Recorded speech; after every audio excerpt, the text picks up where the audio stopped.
আসসালামু আলাইকুম রহমতুল্লাহ। প্রিয় বন্ধুরা, আজকে যে বিষয়টি নিয়ে আলাপ করব সেটি হচ্ছে একটি গুরুত্বপূর্ণ বিষয়, প্ল্যানিং বা পরিকল্পনা। আমরা সবাই জানি যে প্ল্যানিং বা পরিকল্পনা হলো একটি অতি গুরুত্বপূর্ণ বিষয়। যে কোনো কাজ আমরা সুন্দরভাবে এবং সফলভাবে বাস্তবায়নের জন্য একটি সুন্দর সুষ্ঠু পরিকল্পনা আমাদের জন্য জরুরি। এবং সেই পরিকল্পনা করতে গেলে আমরা যদি সঠিক নিয়মে পরিকল্পনা না করতে পারি তাহলে আমাদের কাজটি বাস্তবায়ন সঠিকভাবে হবে না।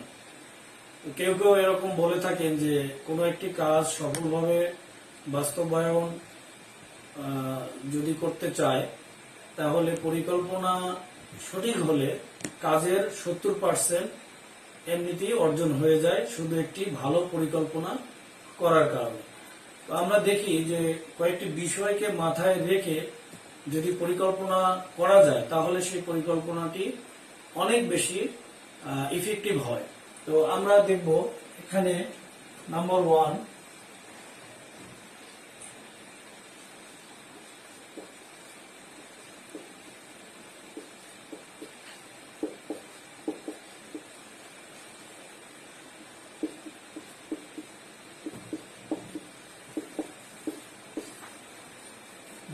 যে বিষয়টি সেটা হলো based on previous experience.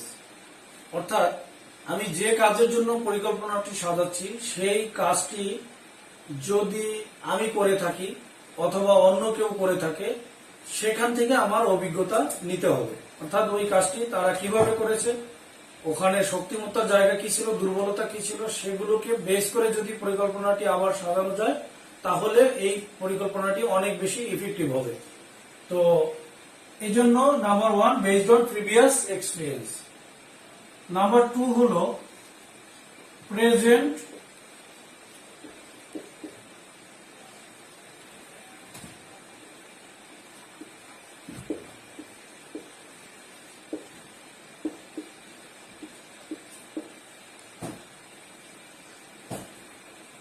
Available resource. অর্থাৎ আমার এই পরিকল্পনা বাস্তবায়নের জন্য কি রিসোর্স আমার কাছে আছে, রিসোর্সকে বেস করে। অর্থাৎ আমার রিসোর্স যদি না থাকে তাহলে আমি তো ওই প্ল্যানিং করে বাস্তবায়ন করতে পারবো না। সেক্ষেত্রে আমার রিসোর্স কি আছে আমার ওইটাকে বেস করেই প্ল্যানিংটা সাথে হবে। যেমন ধরুন আমি এখান থেকে ঢাকা যেতে চাচ্ছি, এখন ঢাকা যাওয়ার জন্য যোগাযোগ ব্যবস্থা এখানে বাস আছে, ট্রেন আছে, অন্যান্য যানবাহন আছে, কিন্তু ধরেন এখানে প্লেন নাই, কোনো এয়ারপোর্ট নেই। আমি যদি চিন্তা করি যে আমি যদি পরিকল্পনায় রাখি যে এখান থেকে আমি প্লেনে ঢাকা যাব, তাহলে কি যাওয়া সম্ভব হবে? অবশ্যই না, কেননা ওই রিসোর্সটি এখানে নেই। সুতরাং ওই রিসোর্সকে বেস করে আমার প্ল্যানিংটা সাজালে হবে না। সুতরাং আমার যে অ্যাভেলেবল রিসোর্স যেটা আছে সেটাকে কেন্দ্র করে প্ল্যানিংটা করতে হবে। নাম্বার 3,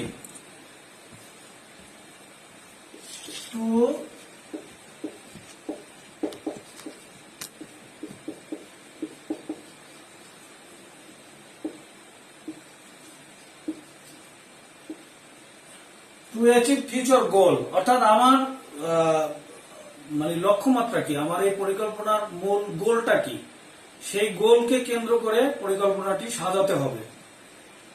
আমি যদি আমার লক্ষ্যের দিকে না তাকায়, আমার গোলের যদি না তাকায় প্ল্যানিং সাথে, তাহলে আমার পরিকল্পনাটা সাকসেসফুলি হবে না। কারণ আমি তো একটি নির্দিষ্ট লক্ষ্যকে সামনে রেখেই তো পরিকল্পনা করতেছি, সেটাকে বেস রাখতে হবে সর্বদা। যতই কিছুই কাজের মধ্যে রাখি সে কাজটার মধ্যে থাকতে হবে আমার ওই লক্ষ্যটা অর্জন হচ্ছে কিনা, পরিকল্পনায় সেই বিষয়গুলো রাখতে হবে। তো এই 3টি বিষয়কে মাথায় রেখে যদি আমরা পরিকল্পনা করতে পারি তাহলে আমাদের পরিকল্পনাটি বা প্ল্যানিংটি অনেক বেশি সুন্দর হবে, ইফেক্টিভ হবে। তো সবাইকে আবার ধন্যবাদ জানিয়ে শেষ করছি। আসসালামু আলাইকুম রহমতুল্লাহ।